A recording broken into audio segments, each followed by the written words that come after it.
Hey, saltwater anglers, and welcome to the Lower Chesapeake Bay Fishing Report, your local report, whether it's good, bad, or ugly. This podcast is part of the Great Days Outdoors Network, and each week we'll be talking to local experts to learn ways we can become better anglers in our pursuits offshore, nearshore, and inshore. To keep this amazing fishery healthy and thriving for generations to come, remember to protect what you pursue.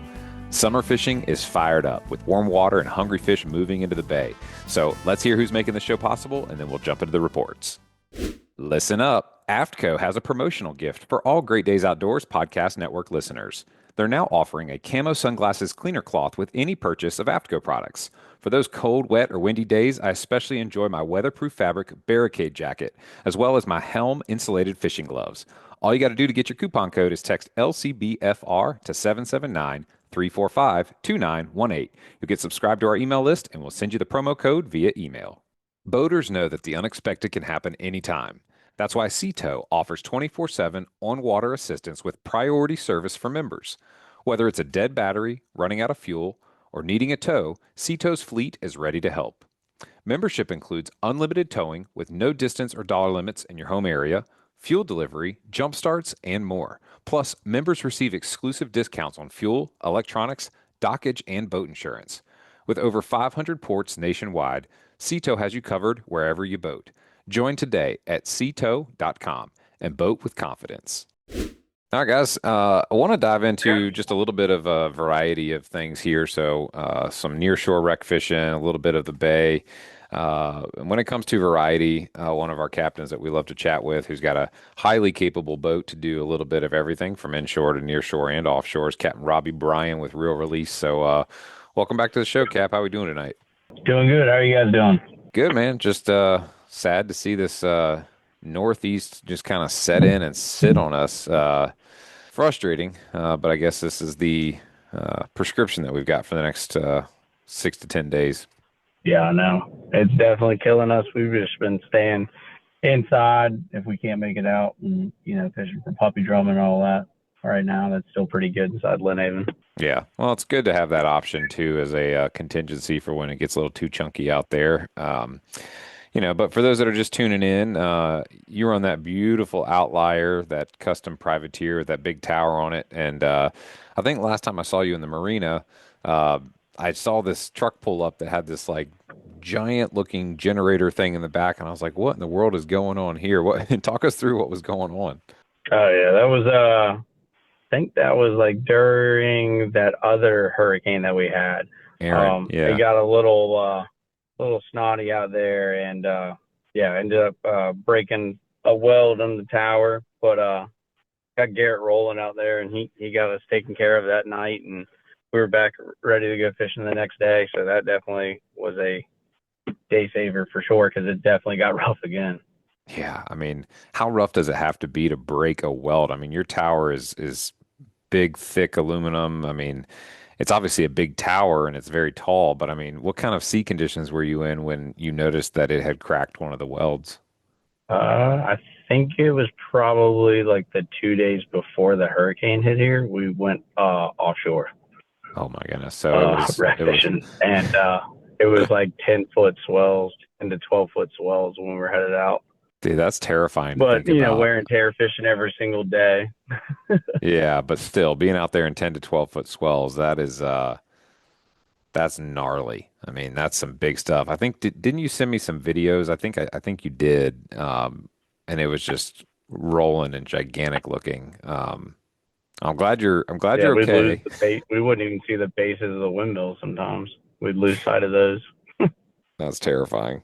Well, thankfully, Garrett Rowland with Roland Welds came out there, and he's able to pull up there in the marina and reach out to you to where your boat was, a good 50, 60 feet away, and climb up there. And he did a real nice job kind of pulling everything back, creating like a nice barrier to protect everything around it, and got in there and knocked it out. True pro status right there. Yeah, it took him like 45 minutes. It wasn't too bad. Knocked it out pretty quick. Very cool. Well, talk to us through what you've been seeing offshore. You've been doing a little wreck fishing, you said. What's that been like lately? It's been good. I mean, it's right now is like some of the best time too to go trigger fishing. I think we had I think it was like 44 or 48 triggerfish on the last trip. And then we had our limit of sea bass too, and just nonstop sea bass, as many as you wanted to catch. We could have caught them. And then I think we did have one flounder. We didn't really try much for those because the guys wanted to go back in and try to get on some cobias. Then we came back in and I think we caught four cobias, silver two, and then went home. Wow. And you mentioned triggerfish. So, I've been, dipping my toe into a little bit of wreck fishing, trying to learn a few things, pay attention to what guys like you were saying and try to apply it. The triggerfish for me feels like a kind of a lucky bycatch. But if I wanted to go out and like target triggerfish, what am I using for bait and what kind of bottom features am I looking for that would be, different from, traditional sea bass rig and sea bass grounds? Well, it's normally like if someone's flounder fishing on the boat and you got a gulp and you notice all of a sudden a chunk's taken out of that gulp, Hmm. that's usually where the triggers, there's some triggers down there. Um, but I mean, yeah, I mean, most of the time it is like a bycatch. A lot of people don't like specifically target them, Okay. but what I've always figured out is like if someone starts, if there's a bite mark out of the gulp or something, I'll drop like another rod down there with like number one size hooks, super, super small hooks, and then do like, cut bait. I can do like cut, I don't know, cut, fish Squid, fish, yeah. or squid or clams, like whatever you're using for the sea bass, Hmm. cobia belly, anything like that, they'll eat that. You just got to have like a much smaller hook really to target them. And then usually like the other day when all of a sudden it was like we're catching two triggerfish, three triggerfish at a time, we all switched over to that and then just started bailing them in. Um, and it's pretty fun. I mean, they fight pretty hard when you're cranking them up from 70 foot, 80 foot, and you Oh got yeah. two triggerfish on the hook and one sea bass too. Pretty That good does fight. sound fun. We caught one or two triggerfish, but the first one I caught on just like a 2 ounce ball jig with a strip of cobia belly, which is a pretty good size hook. It's probably like a I don't know 6/0 hook or something like that, little J hook. And when I first hooked into it, I thought that I was I hadn't caught a triggerfish before, so I thought I was had lucked into the world's largest flounder. I'm like, oh, here comes a 30-inch doormat. Let's go. Just because of how hard it was fighting. And then when I pulled it up, I was like, what is that? And then I got in the boat and realized it was a triggerfish. And but that's a good tip there to pay attention to your baits, like your gulps, especially if you're getting little bites out of them, because they have like a tiny little like nickel, like Yeah, head it of a looked like nickel a squid. size. Looked like a squid chunk, like a beak, like a little beak from a squid. Looks like it took a bite out of it. Yeah, yeah, because they've got these tiny little mouths. But man, I'll tell you what, that is one delicious eating fish. I really, really enjoyed it. Just did like a simple blackening seasoning and did it in the air fryer, and it was phenomenal. Put it on a taco. Very, very good. Good eating fish. Oh yeah, they're super super delicious. But If yeah, I, and also like a lot of wooden wrecks have them too. That's like the main thing. A lot of wooden wrecks will hold triggerfish because they like to eat the parasites that are inside the wood and stuff too. oh, interesting. Okay, so kind of got to think about like locations that would hold smaller things that they could feed on because they're obviously not eating small. I don't think they're eating small fish, are they, with those tiny little mouths? Well, they could cut them in. I mean, yeah, I think they could take a chunk out of them, and just pack them to death. Yeah. Just like those gulps and stuff. But usually, like when there's a triggerfish, there's very schooling fish, like a spade fish, essentially.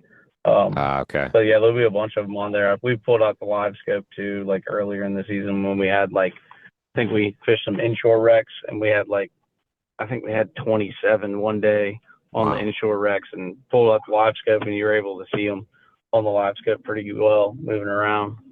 Oh, that's good to hear. Yeah, I mean, after eating one, I definitely want to add it to the list of fish that I want to either target or at least be prepared for. Because, as soon as you said what you said about if you catch one, there's probably others down there. I'm thinking that it was just luck that I caught that one because we did lose a lot of baits that day, and it was probably, like you said, triggerfish. But There could be a bunch of triggerfish, yeah. the hook was too big, so I only got lucky and hooked that one when I just happened to swing. And I was actually just looking back at the picture of it of me holding it up while you were talking, and I'm looking and I can see where it's hooked, and my hook had come through the outside of its lip in, so I probably was feeling the tap tap taps and just swung and got lucky. So having that number one size hook with the bait down there probably would have been the ticket to actually catch a couple more. Yeah, I like to use like the live bait hooks, the Gamakatsu live bait hooks, Hmm. just because they're a little bit thicker, than like a normal one.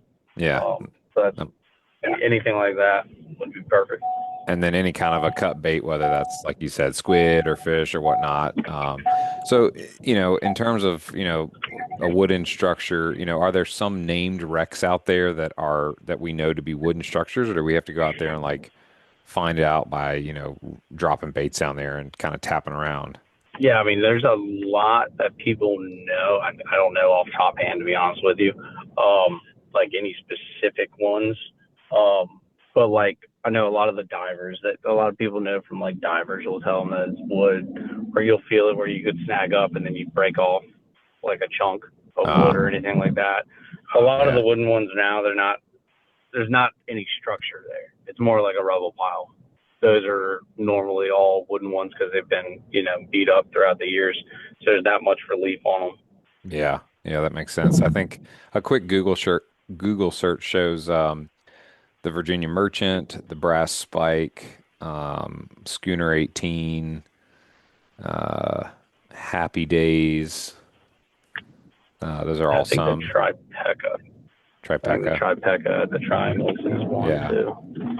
It's so interesting that how the waters of the Virginia coast are called the graveyard of the Atlantic, which I guess makes sense because we were we were the port of entry, back in the day, to Norfolk, where they used to come, and they'd weigh the ballast of the ships down with the big cobblestones, and then, either dump them or trade them. So there's a lot of boats that were coming this way that were specifically sailing, into the Lower Chesapeake Bay, and hence why there's so many there. And then, of course, the Yeah, there's a lot of coast them. of Well, Carolina. World War One, World War Two, stuff like that. Yeah, Hmm. a lot of There's so German much, U-boats and subs out there. yeah, so much history just laying there on the bottom of the ocean. So when you're wreck fishing and you're looking at, trying to catch sea bass, flounder, and of course triggerfish, when you try to target sea bass, do you change up your lures throughout the day to try to target different size sea bass, or how do you typically try to, you know, target the larger ones like the 16, 17, 18 inchers as opposed to those like barely legals that we all just love to fillet a whole boatload of those at the end of the day? Yeah, I mean, I'd say a lot of it's just weeding through them. I mean, we catch our fair share of them too. It just all depends on like, the clients that we have on board. Some of them are cool with letting them go, and then trying to keep the bigger ones. But I do like 6 hooks on a rig, so I tell everybody count your hook sets, and that's usually how you end up catching bigger ones. Is you let it sit down there longer. The smaller ones are going to pile on it first, and then if you let it sit down there and you got, 2 or 3 sea bass, dancing around on your rod, it's going to draw the attention of the rest of the fish. Then they're going to look and see those other baits. And then usually they'll jump on those too. 6 hooks on a rig. I would have never thought about that. That's a lot of hooks to have down there, but I can see how it kind of creates like a little competition almost where Yeah, it they're, starts like a little feeding frenzy. hmm. Yeah, I mean, when it's like the other day when we went, it was really good. We were doing 5 and 6 hook rigs. I think we had our 90 fish limit, and I think it was like 45 minutes. 90 fish limit. How did Grayson feel about cleaning all those fish? He likes it. I knock out about half of them. He gets half. I mean, if anybody's listening has never sat down and cleaned, 30 or 40 sea bass, I mean, it is tedious. It's not easy. It definitely takes some patience because they're small fish. They've got a little bit of bones that you have to be mindful of, and then taking them off the skin if you're being, extra thoughtful with it. So that's a lot of work. I mean, how long would you say it takes you and Grayson working together to clean 90 sea bass? 45 minutes. Yeah, yeah, you'll be feeling your low back We after knock it that. out pretty quick. The triggerfish take much longer than those, but yeah, we Yeah. can we can knock them out fairly quickly. We're just so used to cleaning them. We got a little routine down. I'll Hmm. either whack the sides off and then he'll take the skin off, or stuff like that. Yeah, those triggerfish are interesting to feel too. I mean, they're very sandpapery, almost like a shark skin. Very unique to that fish as opposed to the way like a sea bass feels or even a flounder. They're very, very unique in that Yeah, they're regard.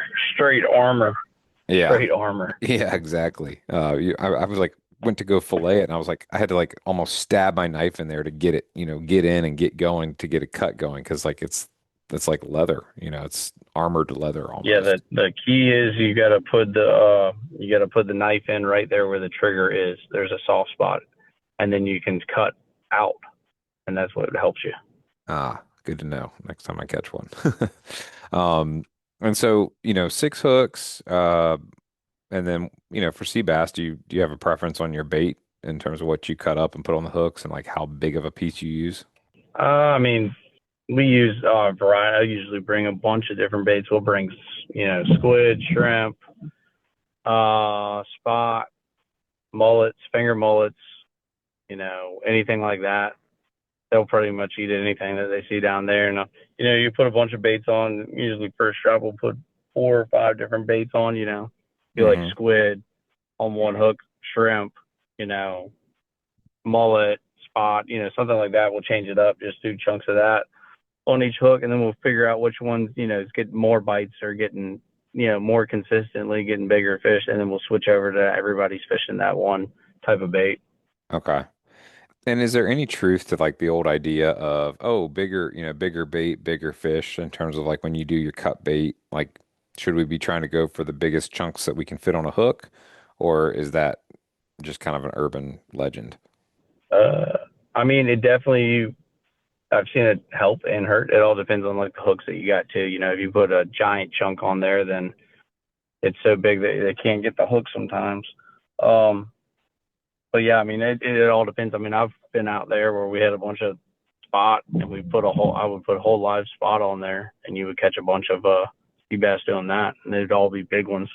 That's interesting. Um, yeah, they'll eat anything. Huh. It's So, just hand toss. You could go and put this. I've seen the smallest chunk of squid on a hook and it catches a 5 pounder. And I've seen the biggest bait go out there and catch a 12 incher. You know, huh. it just all depends on how hungry that fish is. Yeah, sea bass are funny, man. They will go after things that are way bigger than they are. And you'll sometimes see them come up on the hook and you're like, how in the world did that thing think it was going to eat that thing? 100%. Yeah, I mean, we've caught like 7 inchers sometimes out there, Hmm. and we're catching like 4 pounders consistently, and all of a sudden you pull up a 7 inch sea bass. It's about Yeah. the size of the baits, that the rest of them would be eating. Yeah. Um, so switching gears from sea bass over to, flounder. So like let's say we take a day and we go out wreck fishing and we've gotten through, a decent amount of sea bass and we're like, okay, we really want to turn our attention and try to catch some flounders. I've heard you talk about them on the show before and how different the bite is. And I've been fortunate to have two trips recently where we managed to catch a few flounder. I also managed to lose quite a few flounder because it's such a tough bite. So, for our listeners that are, out there, trying to put together a flounder bite, like what's a good tip that we can really hold on to when it comes to like the flounder bite's very distinct. Like when you're getting a flounder bite. But how do you go from getting the flounder bite to actually getting the flounder hook set without screwing it up? Um, yeah, I mean, once you can distinguish that flounder bite, from the sea bass and whatever else, that thud where they just kind of sit on it, and then you kind of feel them eating it more, and then they eat it more. I Hmm. just, you just got to let them eat for a long time. I mean, I usually at least 10 seconds, 15 seconds, let them eat it. And then just set the hook hard. Okay. And when you say let them eat it for 10, 15 seconds, are we talking about like you're feeling them, tap, tap, tap it and you just hold the rod tip there, or do you drop the rod tip and even sometimes open the bail for them? I mean, I'll drop it all depends. I mean, I've had it to where like I can drop, it all depends on how much current you have. So like I've had it to where you just drop the rod tip a little bit, give them like a foot of slack, and then Okay. when it gets tight again, then you can set the hook, or you just, some people they always say open the bail, let them eat it for a little bit. I just like dropping the rod tip because then you can kind of still feel the fish is still on there versus just opening the bail. Right. Right. Yeah, I would say that there was definitely a lot of fish that I probably overthought it and left too much slack out of there, and then they were gone when I went to set the hook. I also feel like I lost a lot of fish after like getting a hook set and like, fighting them for maybe like one Mississippi, two Mississippi, three Mississippi, and then all of a sudden they just come off. Like what's most likely happening in that scenario? You didn't let them eat enough. Okay. So I just Didn't let probably them eat enough, or you're letting it get slack on the way up when you're cranking. You don't want to do the pumping and cranking while you're flounder fishing. You just want to lift the rod up. Once you get the rod in that position, just a steady crank. okay. And is that just because of how If hard you're doing they that pumping, shake? yeah, because they're not shaking like a normal fish side to side. They're shaking up and down. I see.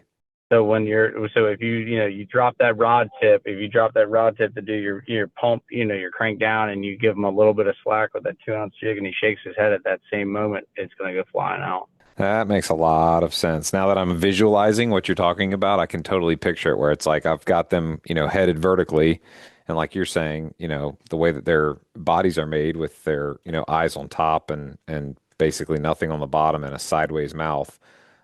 When they shake, it's a Yeah, vertical up down movement, not side to side. And so yeah, when they're they not thrashing side to yeah. side. Yeah, that makes total. As I'm visualizing it while you're talking about it, I can totally see it.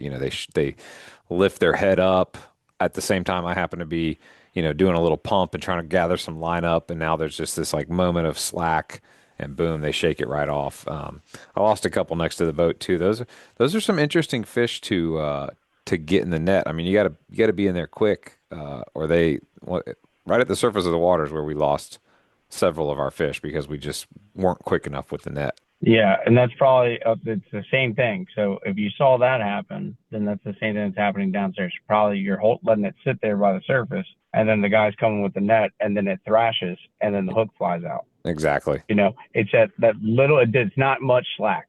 They 3 inches of slack, and they could spit that hook. Yeah, that's You don't have if you have any more tension on that rod. Usually when they're at the surface, you're going to lift them out, right? So hmm you're just leaving a little bit of tension on there, and all they have to do is shake that head, 3 or 4 times, and the hook goes flying. One of them was a very nice one, and it was before I had the net ready, and I tried to just boat flip him, and he was probably close to 24, 25 inches, a real nice flounder, and tried to boat flip him, and he shook his head right as we were coming over the gunnel with it, and boom, he was gone. I was so disappointed, and I lifted up my lure to check, if I had a bait, and I had the flounder's entire lower jaw still on my hook. Yeah. Yeah, usually if you're gonna boat flip them, the way that I do it, you've got to be able to, you know, get that mindset before he comes up and do like I always do like a figure eight where you get some momentum to where he's not thrashing around, he's calm. Get him to Mm, do a big loop out, and then when he goes out away from the boat, then you lift him up in real quick. You got to slam it quick. You can't let it sit there. got it. Yeah, and use the momentum and not just like yank him vertically straight out of the water. That makes total sense. Almost like the Yeah, way you don't that want to you yank him vertically. Yeah, which is exactly what I did. So, that's some poo on my face. But speaking of using momentum and whatnot, you guys caught some big fish recently. I mean, big fish. I want to talk about these because these fish were, I mean, two of the biggest fish that I think we've seen caught all summer long. So, tell us about that day and those two fish. I mean, that was ridiculous. Yeah, that was. I had a bunch of repeat clients. We had them the day before, and we got on some nice fish, and so we kind of had an idea of where these fish were. And I mean, they said if we go out there and we catch our limit, then we can go in. And it just happened to be this first two fish were the first ones we saw. It's insane. And it was like right out the gate, coming straight out the inlet. Got lucky, seen one right there, and got that one, and then went to go run to where we've seen fish before, and made it almost to I'd say like right in the middle of the second and the first and the second, and ran across a free swimmer, ran it over, and then was able to find it again, soak back up, and then get that one to the boat as well. And they said, take us in, we're good. Because I think the day before we had caught 12 or so with them. Oh, wow. So they were already pretty beat. There's just two guys. Take us in. And how much did those two fish weigh together? I think it was 116 pounds. That's insane, dude. That's basically an average of two 58-pound fish. So that means one of them had to be pushing close to 70 pounds and the other one was probably 50 something. I mean, did you happen to get lengths on them or did you just weigh them? No, we just weighed them. Golly, man. Did y'all get individual weights And for them or did you just weigh them as a group? no, we just weighed them as a group. The guys these guys, I've been taking them for the last 5 years, and the only reason that we wanted to weigh them was just because we knew that tournament was going on, and we just wanted to have an idea of what it was because we talked about it the day before about how we probably should enter it and should get in on it, and And then boom. we all decided not to just because they had only had me for like I think they had me like that Thursday, Friday. So then there Hmm. was like Saturday of the tournament, and they were like, oh well, the 2 day tournament we'll just do, just fish with you for fun, and then maybe next year we'll do something. But Man. yeah, I think that's like they always come about 6 times a year. So Mm. they've got all the citations they could ever want, throughout the Yeah, they didn't last need it. couple Need of another years one. going with me. Phew. Man, that's Yeah, no, the guy they had some release citations the day before. Um, but yeah, I mean it was some big fish for sure. I think that the heaviest stringer we've had this season was 127. I think was the heaviest stringer that we've had. wow. That's massive. I mean, you guys have definitely been on some big ones lately. I feel like every other time I, open up social media on a nice day or even a not nice day, you guys have always seemed to manage to, find a couple big ones, and then, you see Grayson down there getting the fish grips out and, walking the dog behind the boat and reviving them and whatnot. Do you do anything different, to find or get hooked up to bigger fish? I mean, what's the sort of defining factor that enables you to do that? I mean, I feel like a lot of people go out chasing cobia and never see fish that big, come to the side of the boat. What is it that you're doing different, if anything, to get located on those kind of fish and actually hook up to them without screwing it up, which is so easy to do with a cobia. No, I mean it's just luck on that on landing them. I mean we've lost a lot of big fish this year. Hmm. Um, but it's just it's all in the fight. I'd say it is what it is, and that's kind of what happens. It's the name of the game. It's the whole point of the chase of them. But I'd say 90% of my clients don't care about catching like 45-inch fish. Um, Right. so we ride past a lot of fish. Um, and just I think that's just I would guess maybe the only difference. Like if you're fishing a tournament, you see people catch big fish during a tournament. They're not throwing a 45-inch fish, right? Right. Right. I mean, so the amount of time that you're messing, that's what I try to tell people. The amount of time that you're messing with these little small fish, you know, you could be the 20 minutes or the next quarter mile up the road. There could be a 50, 60 pounder that's up, Yeah. and you're messing with that one, and then just so happens to be that you would have lined up perfectly, that he was up in that time frame in there, and now you're not on the same course that you were doing. It's just like it's luck essentially. Hmm. You know what I mean? But it's just being able not to. It's like deer hunting. If you shoot a bunch of small bucks, you're never going to see a big one.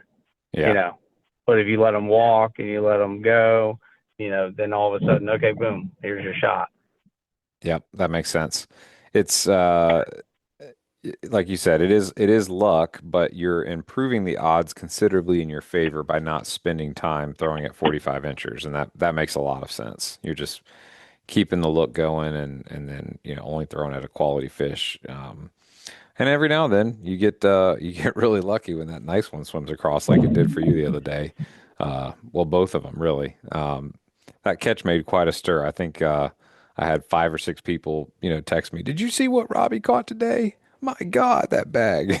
So, congrats to Yeah, it was good. your crew that day, because man, that's awesome. And you've had Grayson on board this whole season as your mate this year, and I swear, Grayson's got to be the nicest guy. Every time I run across him, it's, "Hey, sir, how are you doing? How was your day?" And he also seems to know how to net a cobia very, very well. I watch the way that he nets them, and that boy don't miss. Now he tries to take his time with them for sure. Hmm. He takes his Absolutely. time. Yep. This is his first year doing it, so he's a little nervous. He doesn't at the look it. beginning. It is. I guess it is a little nerve wracking. When you got that some big fish like that on the side of the boat. Definitely shake you up not being used to it. But no, he's done well. Yeah, He's done he very well definitely this has. year. It's And I can all attest. learning. I told him it'll Yep. get better and better. Yep.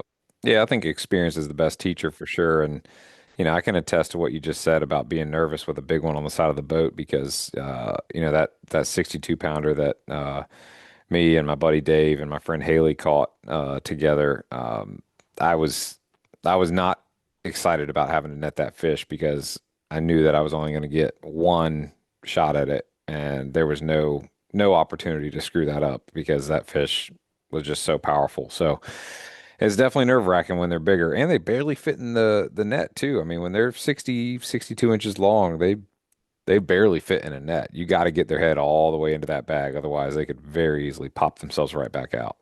Yeah, no, for sure. That's why I try to tell people they start, horsing them in. I say just enjoy the fight. This is what you wanted to do. Hmm. You know, don't try Well, to hate when people get on there. They try to strong arm them in. I'm like, you're not going to beat that fish. The harder you pull on it, the harder it's going to pull against you. mm. But if you just take it nice and easy with it and just enjoy it, it'll work out 10 times easier. All right. Sorry about that, Robbie. I had a little technical glitch with my headset there, but you were saying that with the cobia, the harder you pull. Yeah, the harder you pull, just the harder you pull, that's 10 times harder that fish is going to pull because it's going to be freaking out like what is happening. But if you take it nice and easy, you'll see them. They come right up to the boat sometimes. Like when Hmm. you first hook them, they'll come right to the boat.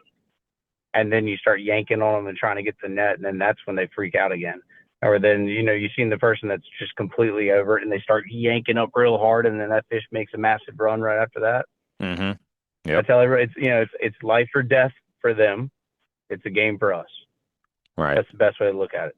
Enjoy the game. They're fighting for their lives. They Yeah. don't know what's going on.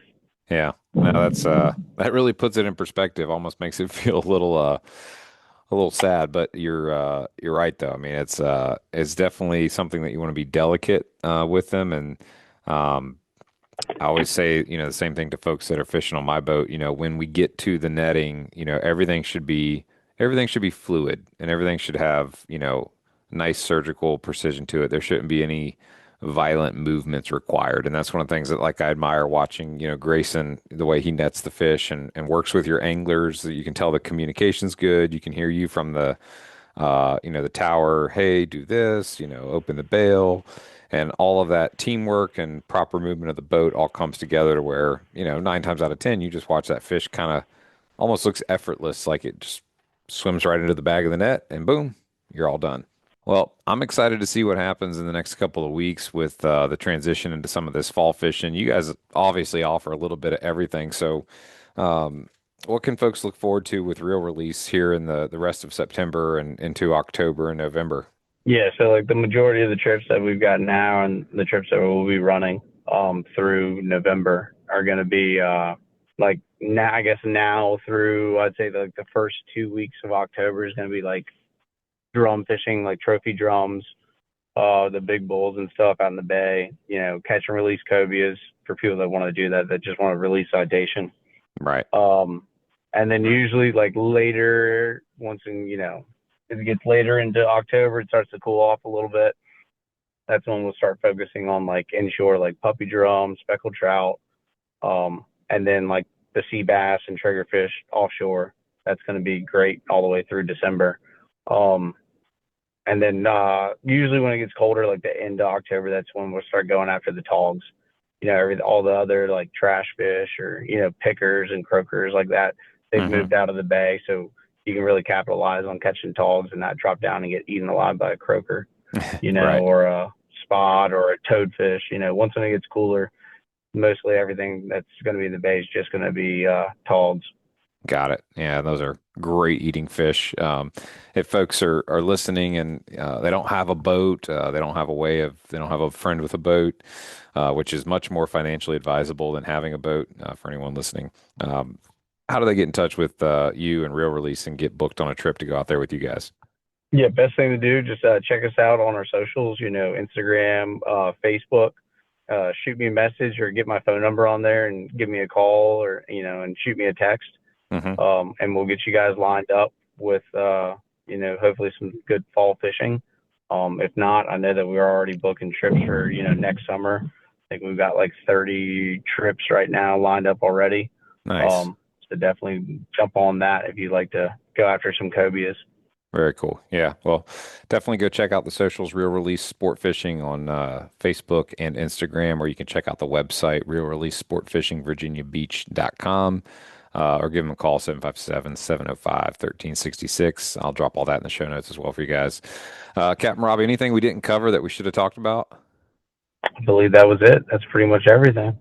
Copy that. Well, always a pleasure having you on. And I always appreciate listening to your tips, because again, it's like people forget that guys like you that do this for a living, like this is your craft and this is something that you've become acutely aware of every little detail and, paying attention to a tiny bite out of a gulp and realizing that that's probably a trigger fish. Like that's something that probably would have flown by me and several others for our entire fishing career. And now we know to look out for those little details. So thanks for sharing that pro tip with us, along with several others. And appreciate your time tonight being on the show and giving us a little update. Yes, sir. Not a problem. Awesome, man. Well, we look forward to talking with you soon and stay safe out there. Glad that Mr. Roland Wells got you all fixed up there so quickly. Folks, that's going to wrap up a great segment talking about several species of fish, what's been going on in the bay, and some of the nearshore wrecks. Hope you learned something. I certainly did. And y'all be safe out there this weekend. Pray these northeast winds begin to calm down so we can get out there and get off the dock and catch some fish. And we'll look forward to talking with you guys real soon. And stick around for a quick word for some of our sponsors. Looking to protect your dock with materials built to last? Shoreline Plastics has you covered. As leaders in composite marine dock pilings and building materials, they engineer solutions that stand the test of time. Their EcoPile is the ultimate composite piling designed for longevity and eco-friendliness, ensuring your dock remains strong for years. And if you need a quick fix for worn pilings, try Snap Jacket, a durable solution that restores and extends their life. Visit shorelineplastics.com to discover how you can elevate your next marine project. Shoreline Plastics, where durability meets innovation. Upgrade your waterfront with Killer Doc's premium dock furniture, built to last a lifetime in marine conditions. Crafted from marine-grade aluminum with a protective anti-corrosion coating, it's tough enough to handle the elements while providing unmatched comfort. Featuring sunbrella cushions with fast-drying, removable covers, our furniture stays securely in place even in storms. Choose from cabanas, club chairs, love seats, tables, and more to create your perfect dockside retreat. Durability meets elegance at Killer Dock. Check out the full collection at killerdock.com today. Whether you're hitting the sand with set rigs using the traditional scent strips for pompano or fishing the flats or marshes for speckled trout, redfish, and flounder, Fish Bites has something for you. They're family owned and operated in St. Augustine, Florida, and pride themselves on making reliably consistent fishing products for anglers of all ages around the world. Fish Bites bait and lures are made with pride in the Sunshine State, USA. Check out the full line of scented saltwater and freshwater baits at fishbites.com. All right, guys. Looking forward to talking to our next guest. We haven't had a chance to catch up in a while, but he does something really unique, and I always enjoy chatting with him because he does all kinds of cool adventures on his jet ski, fishing anywhere from inshore to nearshore and even offshore. So I want to welcome back to the show, Captain Brian Lockwood. How are we doing this evening, Cap? Hey, Luke. Great. Doing real good. Glad to be back. Thanks for inviting me to come on again. I appreciate it.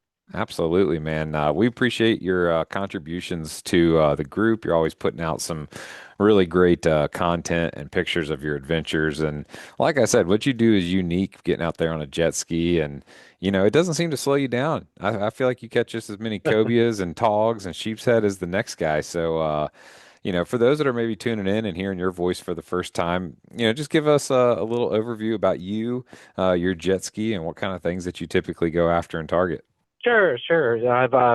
I've been jet ski fishing now for almost 25 years. I've had several boats over the years. I'm up to 34 feet. I lived on one for 5 years a long time ago, but about 25 years ago, I got into jet ski fishing slowly, where I would drop my jet ski in the water instead of the boat, maybe to go catch bait and just run the jet ski. And then I gradually started taking the jet ski further and further, and instead of just catching bait, I'm like, well, shoot, I can go 5 or 6 more miles and maybe catch some flounder or catch some croaker.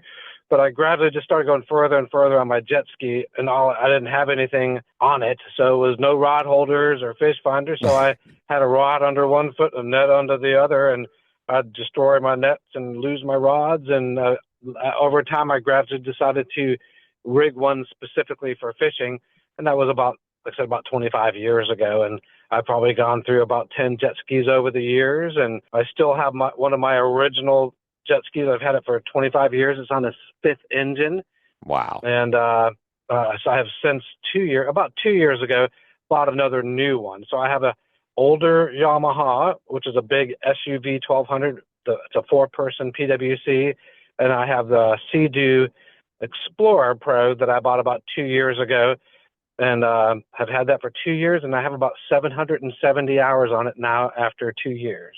Wow. 770 hours in 2 years. That's a lot. That's a lot of fishing. Yeah. I put 500 hours on it the first year, and I've since put a trolling motor on that, so it's helped reduce some of my hours. Instead of idling, I'm using the trolling motor a lot more, so that has helped a lot.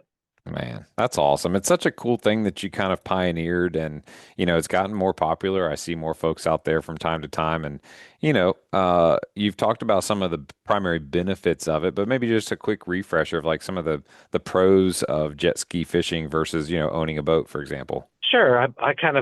I put the jet ski kind of in that middle category. A lot of people are into kayak fishing. A lot of people are into boat fishing. And to me, the jet ski is kind of like in between the two, because you can get into skinny water on a jet ski, or I can get into blue water on a jet ski. So it's kind of taken, in my mind, the best of both worlds. And another thing is you don't need a big truck to pull a jet ski. It'll fit in the garage. It's easy to clean up after a day of fishing compared to a boat. Mm-hmm. It's more economical if you're fishing by yourself, especially.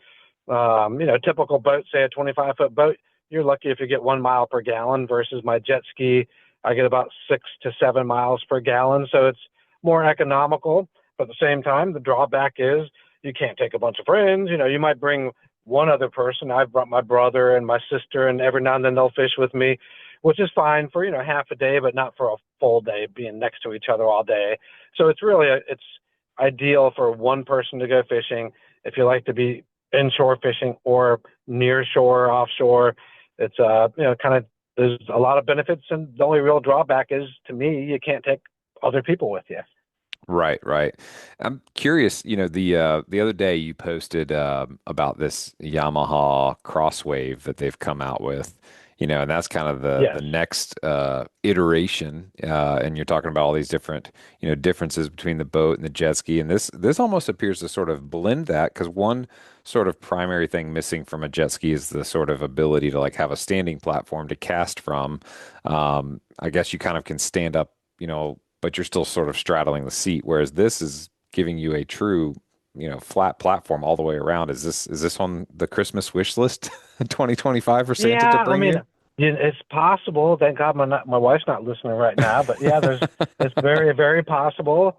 I've read up on it quite a bit. I haven't seen one in person. Nobody's seen one in person because it won't be out until this spring. They just have a couple of demo things on YouTube.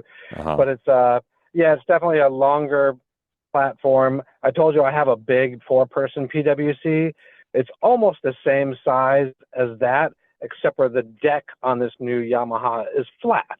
That's one of the big differences. Instead of where you're standing in a footwell, this new Yamaha, you have a footwell, but you can also stand on the deck. Mm-hmm. It's got more deck space. Yeah, it's cool looking. It has a lot larger fuel tank. For instance, right now, both of my jet skis that I currently have hold about 18.5 gallons. This new Yamaha, I believe, holds 26.5 gallons. So the only thing I'm not sure about is how it would be in big seas, because if you've seen pictures of it, it has an unusual bow. It's kind of an open bow.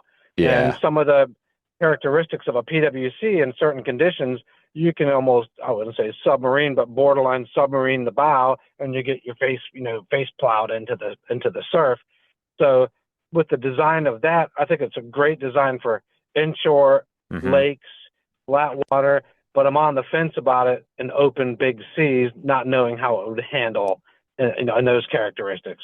It looks like a really great platform, but until I rode one or had some real true reviews of that, it's hard to say. But it's definitely unique.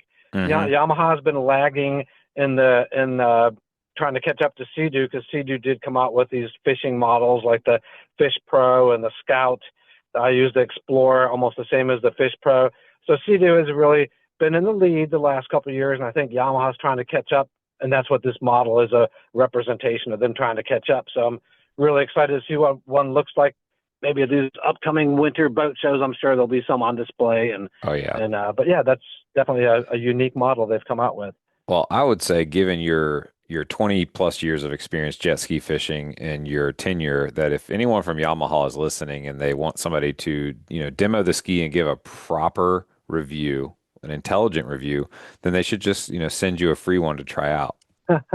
Yeah, I'd be all for that, but we'll see if that happens. But I'm sure if they're willing to do it, I'll definitely put it through the cycle. Yeah, and I do agree with you. Looking at a picture of it, it's like, where would that bow splash go? Probably right in your face. So if anything, it would be a summertime only jet ski, unless they were able to manufacture some sort of large windshield that, was functional but wasn't in the way of the walk around potential. But it definitely looks like something you probably see a lot of in South Florida.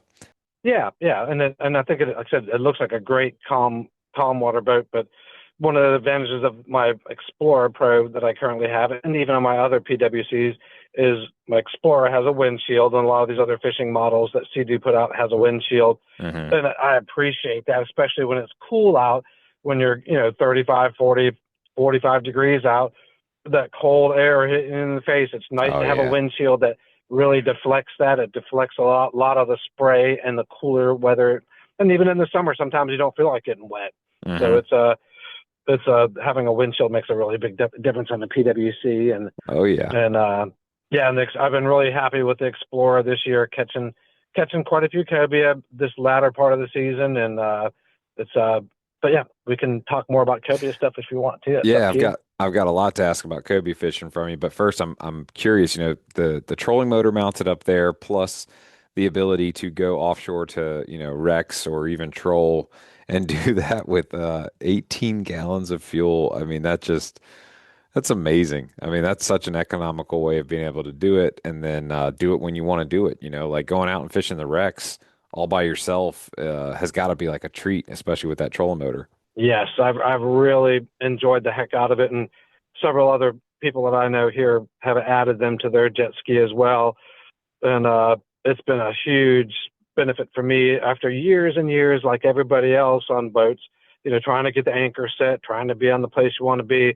It is just so nice just to pull up to a wreck and deploy the Tarova that I have and hit spot lock and be able to jog left or right a little bit and reset. It's just a huge benefit for me. It's easy to have had the install on my PWC was not that difficult. Have it just basically added a lithium battery and the plugs and a bracket to be able to mount a trolling motor has been a great benefit for me. I love to tog fish. I love to sheepshead fish, and it just makes a really big difference over this last year and a half having a spot lock trolling motor on it. Oh yeah. And in all truth, I've never even trolled from it. I just use it for an anchor essentially, and it can hold on location even in kind of choppy conditions for almost 7-8 hours with just a 50 amp hour lithium battery. So it's been real beneficial for me. That was going to be my next question, because I know most of the time the trolling motors are 24 or 36 volt systems. So are you doing a 12 volt trolling motor system with just a single battery? Yes. Got it. Okay. Yes. And it's because it's not much weight and it's not much wind to catch on a PWC. It holds in position a lot easier than a boat would. So the motor doesn't have to work as hard. So I think I have like a 55 inch, it's either 55 or 52 inch trolling motor, but it's 12 volt.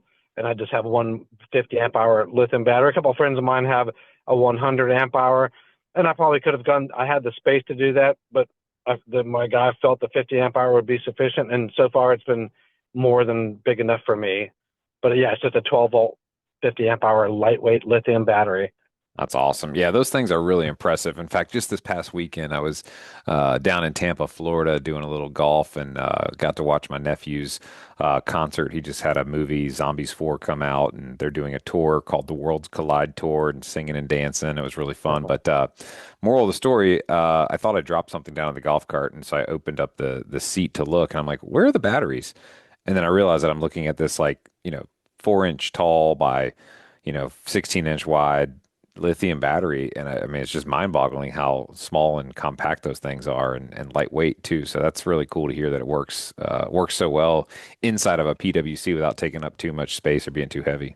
Yeah, it's smaller than a regular car battery and weighs less than my jet ski starting battery. So it's just even on me, I've added extra starting batteries, kind of like a boat. I have the original starting battery, then I added a backup starting battery, plus I have the lithium, so it just gives me a little added peace of Comfort. mind if I'm offshore, that if my battery dies, I can switch to a backup battery, plus I have the lithium on it as well. That's perfect. Yeah, you've got that extra contingency planning, as they say. Recently, we chatted with Captain Bart White from Cito, and he was saying, one of the number one issues that people run into is just improper planning, improper contingency planning, and that includes things like checking your batteries and your fuel levels.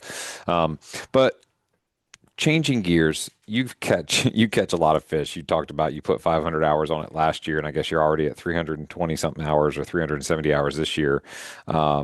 I've seen a Yeah. lot of cobias on your posts lately. So tell us, how do you catch a cobia from a personal watercraft? I mean, everyone out here with boats are Yeah. struggling, and you go out there seemingly every time and post pictures of cobias that you caught. Yeah, I mean, I have slow days just like anybody else, believe me. And, part of it is I go out a lot.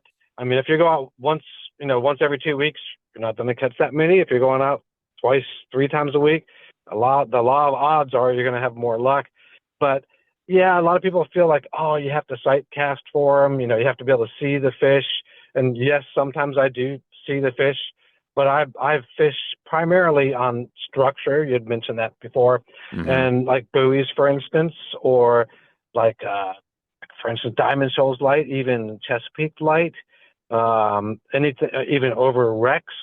Hmm. But most of my fish I catch late in the season on buoys. Like this time of year, when they start moving in or moving out, they tend to congregate around buoys.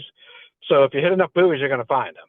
Right. So on a typical day, I might hit 20 to 30 buoys. So I cover 40 or 50 miles for me to catch 5, 6, 7, 8 fish. So it's not like I'm just pulling up to one buoy and I catch a bunch of fish. I hit a lot of them, and the odds are if I hit enough of them, I'm going to find a couple on buoys. Right. Also around bait in the ocean, late morning, I can see fish, in the swells. If I have the sun behind me and the bait in front of me, if there's fish around bait, I can see them in the swells. So you don't Hmm. always have to have elevation. The guy with a tower is going to see them before I do. But if I take my time and I look for bait and idle around the bait, oftentimes you can find cobia, especially this time of year, off the ocean front, hanging around schools of menhaden. Oh yeah, that's a very common Yeah. one. And I'm curious, in a recent show, I've talked with, several of the offshore captains. They talk about the harmonics of a boat and how it will, maybe help raise marlin or raise tuna. With cobia and, even the menhaden, balls, certainly sometimes I've noticed where the noise of an outboard engine will affect them. I'm curious, I know you've fished from boats for cobias in the past. When you think about how fish respond to a boat versus how they respond to the jet ski in terms of, are they skittish? Are they less skittish? What's your opinion there with the jet ski and how they respond to it Yeah, when you get close?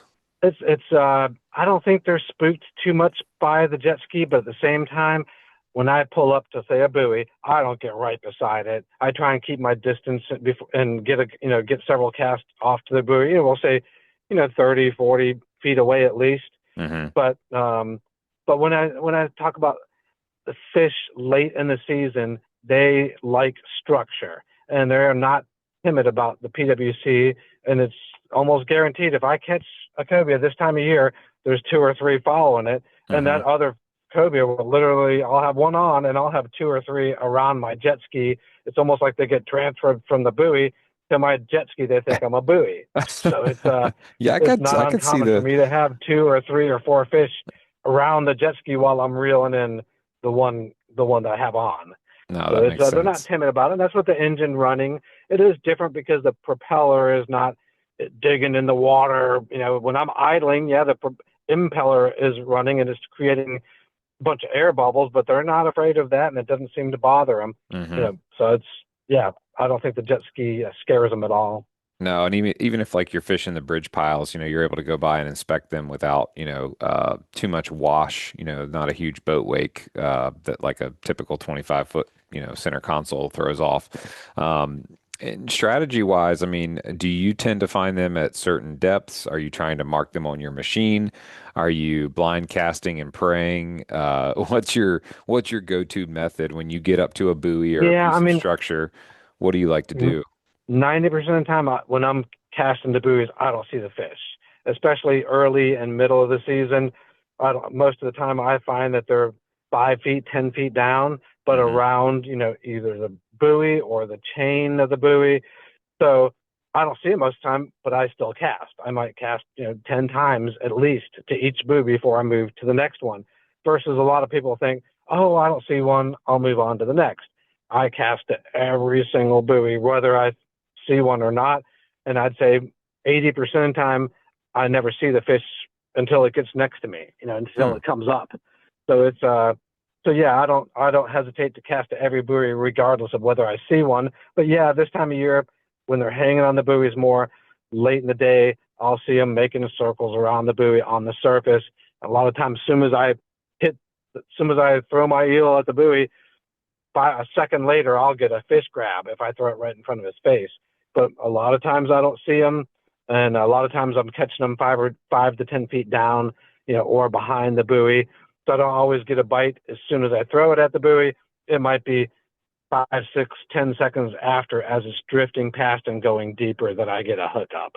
Got it. So I want to go back to something you said because I have fished buoys before and I've never thrown at a buoy 10 times if I didn't see a fish. So I think I heard something there that really I need to digest and take as a truth, which is they might see it 4 times, they might see it 7 times, and it could be that eighth, ninth, or 10th time that they finally decide to go and eat it. So you're casting 10 times. Is that Yes. covering, are you casting in 10 different I'm areas? throwing like behind it, directly, but like I'm Hmm. always approaching the buoy from the downwind, down current. Right. So I idle up, so within range of casting. I'll cast on the left side 3 or 4 times, the right side 3 or 4 times, behind it 3 or 4 times, because you don't know where the fish is, and it Hmm. might be making circles around the buoy. So I figure if I cast enough times on different sides, maybe he'll see it, maybe my eel will find it.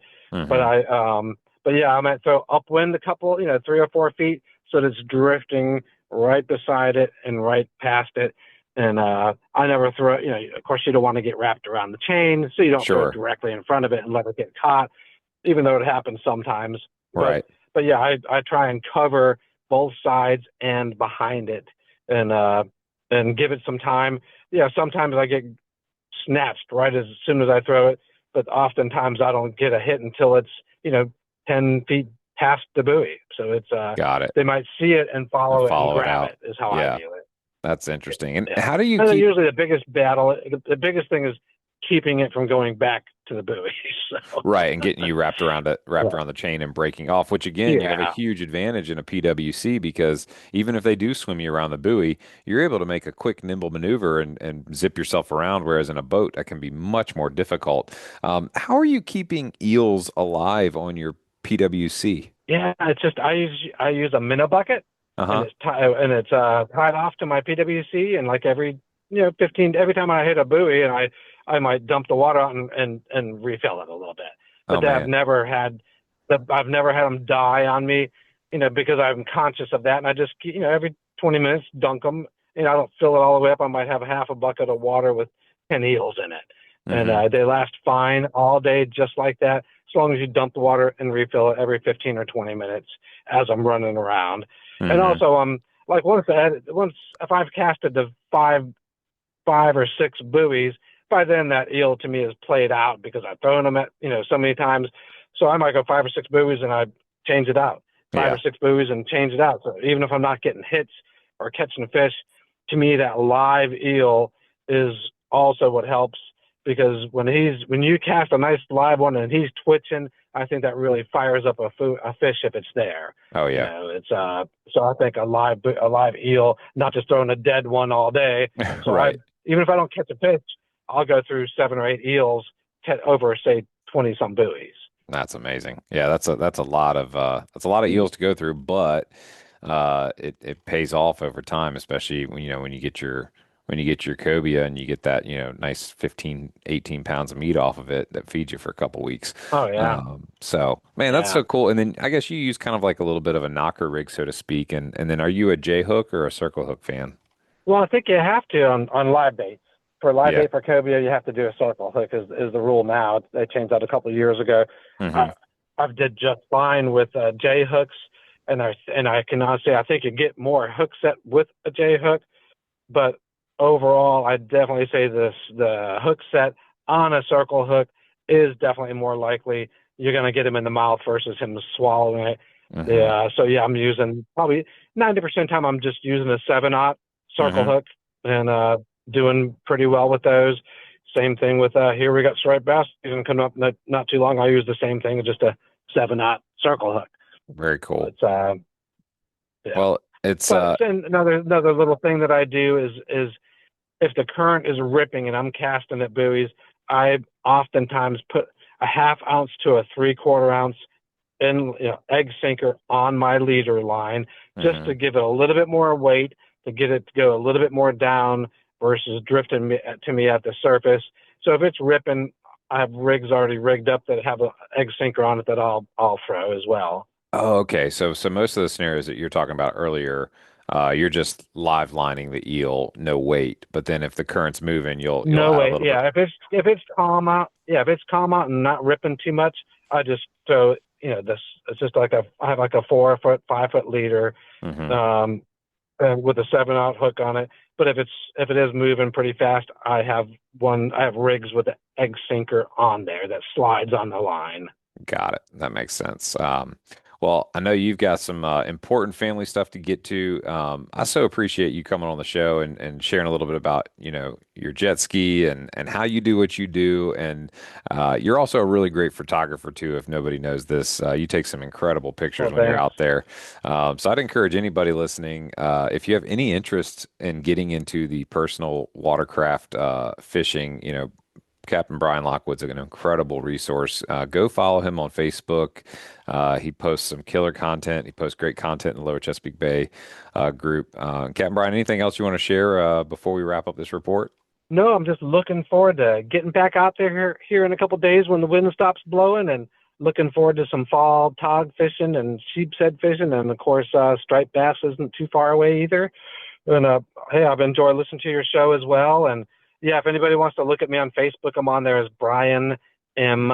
Lockwood, and that's Brian with an I. And I probably post a couple times a week, my fishing trips and things I see while I'm on the water. Yeah, you always find some cool stuff. I think this most recent post, there was a lot of question marks around that weird spherical device that was floating in the water. What was that? Yeah, I've seen a lot of, floating sensors and weather monitors, but that was the first strange looking R2D2 looking uh, floater out there that was it was like a clear glass structure with a bunch of electronics blinking inside of it. But I'm pretty sure it's a wave monitor for some type of weather station that's out there. But it was the first time I encountered it off a sand bridge, maybe like 4 or 5 miles. And I think a lot of other charter boat captains have been complaining about it because it's kind of all growthed over and not marked very well. So it'd be easy to hit in low light. So I'm surprised it hadn't Oh, been knocked out of commission already. yeah, no, that's a great point. It's like right there next to the water. You wouldn't even see it unless it was daylight or you happen to just get lucky and avoid it. That's hopefully if anybody's listening has access to that thing, go stick a flag on it or something. But yeah, it's definitely that's only Yeah. what, like a foot or two off the surface, isn't it? Yeah, it was maybe a foot and a half. It wouldn't surprise me, and it kind of a lot of black growth on it. with it looked like to me a balloon that was half submerged, and that's what I thought it was until I got next to it. Oh, interesting. And we talked about it before hitting record. It's a shame that, the bluefin tuna fishery is shut down until the first of the year, this year, calendar year 2025. But I would have loved to hear a story about you going out there and catching a bluefin tuna from a jet ski. Yeah, and I'm going to still keep trying, and I'm still going to try after January 1st if the weather's good enough, and still one of my personal goals, and definitely sometime I think I'll get one. Well, I pray you do, because I just think it would be an awesome story, and I'd love to hear that story firsthand, just what it was like. We had Stefan Turco on this past year, who went out there and, caught one from his kayak, and that was a wild story to listen to. So I'm sure doing it from a jet ski would have its own unique challenges that would make for a really cool listen. So again, thanks for being on the show, man. I really enjoyed catching up with you, and we look forward to hearing some more jet ski fishing stories here in the near future. Thanks. I appreciate it, and hope to see you out there on the water. Absolutely. Guys, that's going to wrap it up with Captain Brian. Go check his Facebook out. Again, I can't say enough good things about Brian. He's always out there, always catching, always, capturing some cool things on his camera. If you want to see some cool fishing updates, definitely keep an eye on his stuff. We're going to take a quick break here from our sponsors, and we'll be back with you real soon. The days of heading out and blindly looking for good fishing areas are pretty much over.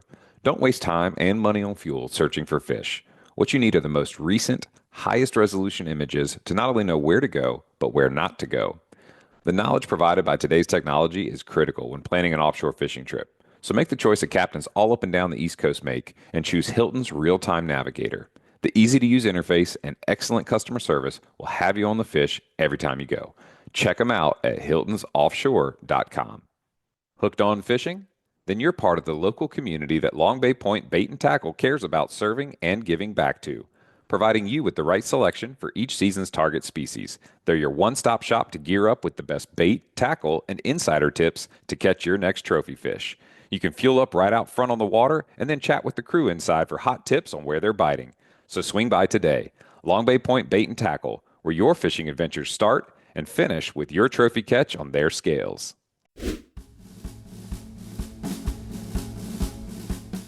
All right, y'all, that's going to wrap it up this week. Please subscribe, rate, and review wherever you listen to podcasts. And remember, to get your free APCO Camo Sunglasses Cleaner Cloth, text the acronym LCBFR to 779-345-2918 to get your promo code and be added to our email list so we can send you the new show each week. You guys keep on whacking them and be safe out there.